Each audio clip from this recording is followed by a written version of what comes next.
Hi everyone, my name is Liz and today is March 7th. I'm a maker. I like to knit, crochet, spin, needle felt, cross stitch, draw, whatever I just decide to try out, do. And if you wouldn't mind liking and subscribing, that would be much appreciated. You can find me over on Instagram as Liz's Fiber Crafting Nook as well. And I'm on Ravelry as Liz's Crafting Nook. I don't do much over there yet. I mostly just find patterns and buy patterns. Let's see. Let's just hop right into finished objects. I gotta get close to you for this one. All right. This is the pattern is called, well, let me pull this up real quick. Bear with me. I took a screenshot of it so I would remember it. I'm going notes free today. That could be interesting. The tutorial for this guy, what I'm about to show you, is Screaming Possum for Valentine's Day crochet pattern on YouTube. Complicated Knots is the YouTube channel. See if I can show it to you. Sometimes this works out and sometimes it doesn't. I don't know that the words are very visible. Anyway, that's her information. All right. Here he is. I made mine in, of course, number 10 cotton thread with a size 8 crochet hook. And this is why he's called a Screaming Possum. He has an open mouth and his little tongue in there. Little tail. And instead of fiber stuffing, I did, not that you can feel it, but I did little poly beads because I have them, and I thought that would make him have a little weight to him. But yeah, he's cute as heck. Well, I think he's cute. I definitely want to make more of these. I thought, what if I made them a bunch this size, and then I figured out how to make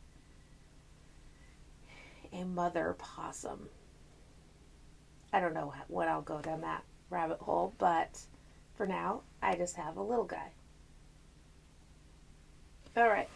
I don't think there's anything more to share about him than that. I mean, her color, I used different colors than she did. I think the pink,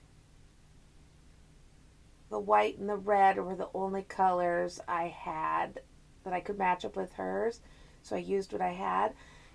I realized I really don't have a lot, I don't have any gray in number 8 cotton thread, and I don't come across it very often. That is why I used black for the ears, and I used, I'm going to reach behind you.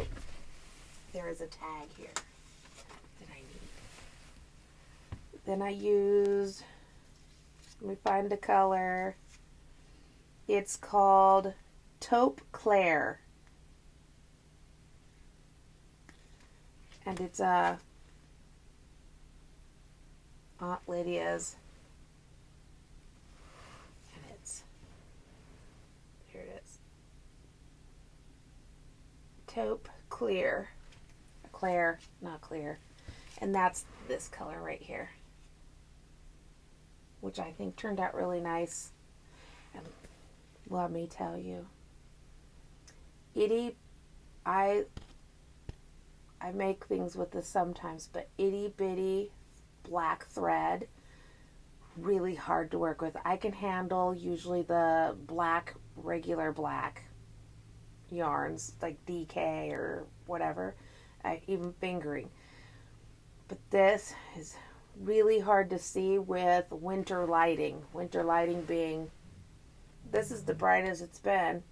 It's been pretty clouded over and stuff, so I haven't been able to see very well. See this guy? I set him up to use for the black. I'll turn it back off because it's just creating glare. I'm going to put this back over here, or I'll forget and I'll lose it. There we go. All right. That is my finished object. Reaching down here. Moving into my works in progress for the week. Last week I had started socks. I'm doing 2 pairs at a time socks.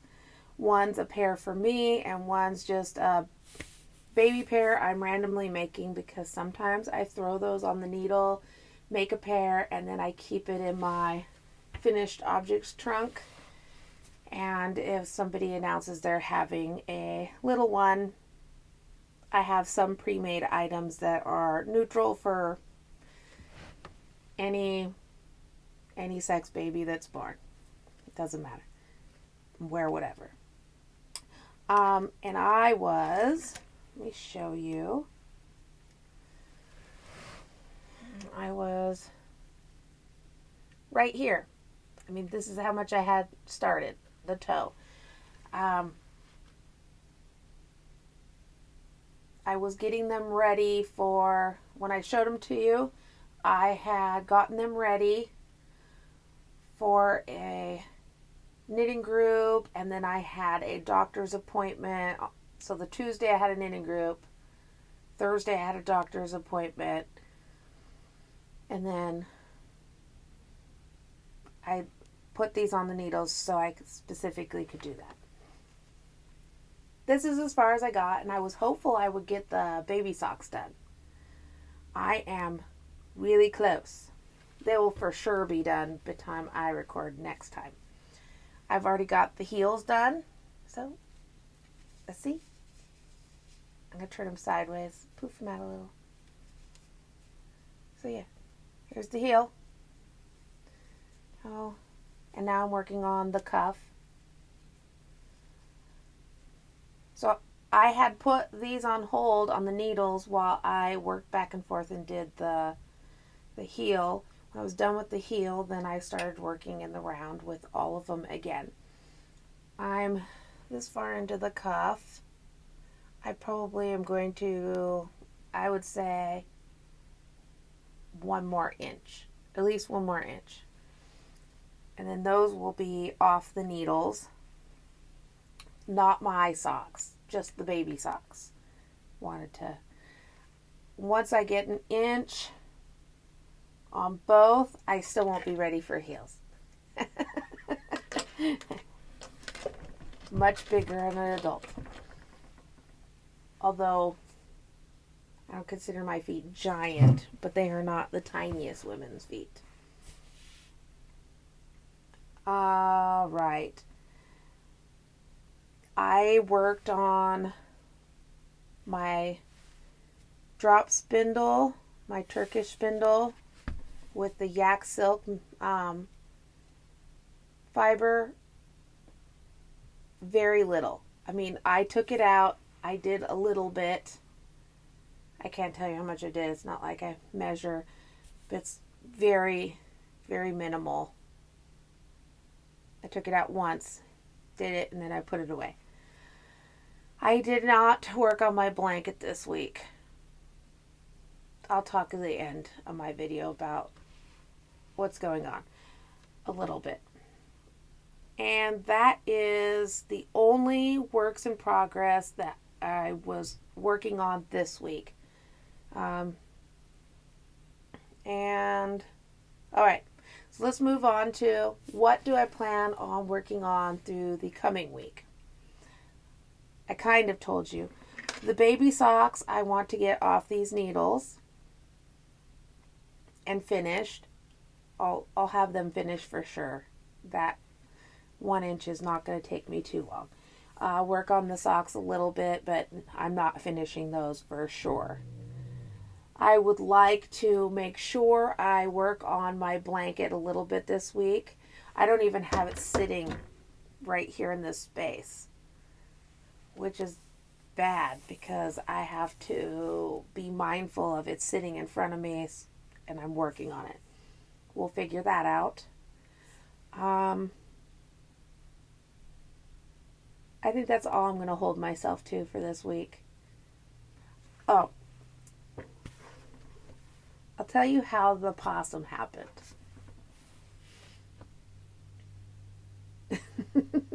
It was not on my goals last week because I hadn't even thought of it. I seen the YouTube tutorial come through because I follow complicated knots. And I mean, this big face was on the screen and I was like, I must make it. The whole mouth teeth thing totally drew me in. And so I recorded for you guys on Wednesday, and I spent all afternoon Wednesday, I made this guy. That's all I did. Well, I ran around the house and cleaned things too, but in between, I made this guy, and that's all I did on Wednesday. It was not planned in my goals. This is just called, I seen something, therefore I started something new. But thankfully I finished it in the exact same day. But that's how it works.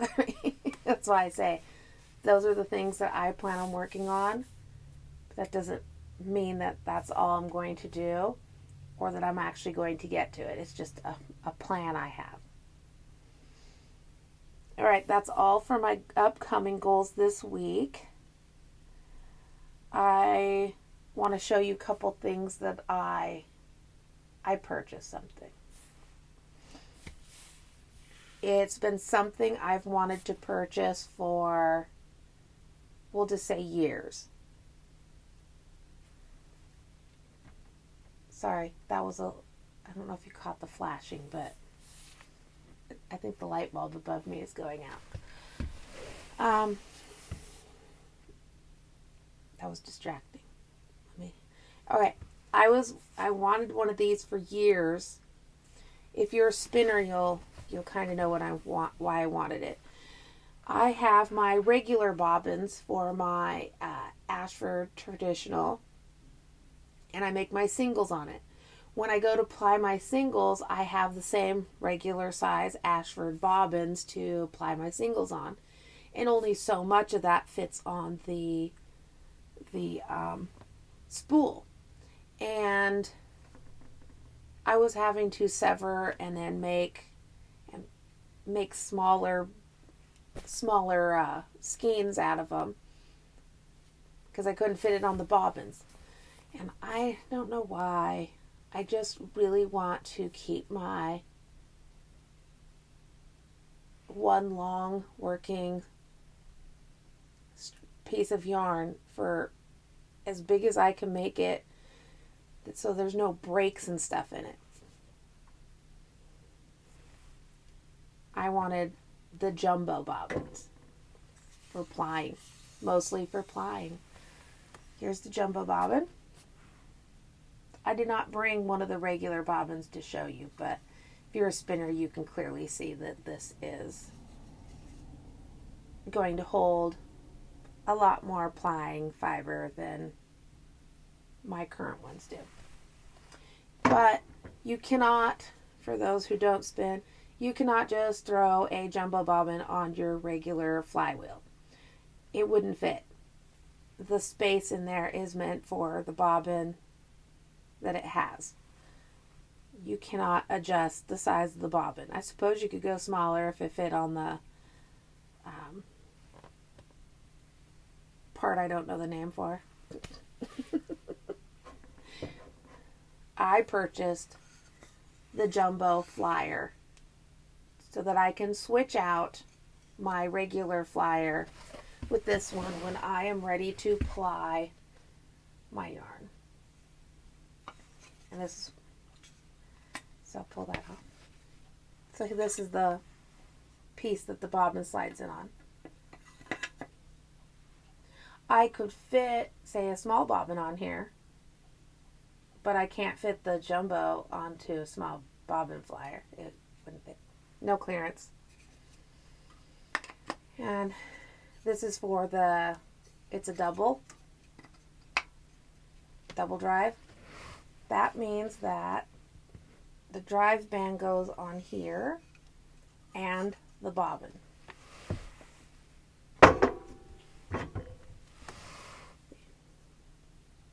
The bobbin has this on top. The singles don't have that. They're just the bobbin. And then I bought, all right, I've seen all the dizzes that you can get, that people make, fancy dizzes and stuff, and $30 for a diz is not hugely in my price range. I decided to try something, I haven't tried it yet, that was within my budget, and it is a common object. I got a big button with the holes, and I will use the holes as the diz. Diz meaning you pull your fiber through it, and it helps you keep your fiber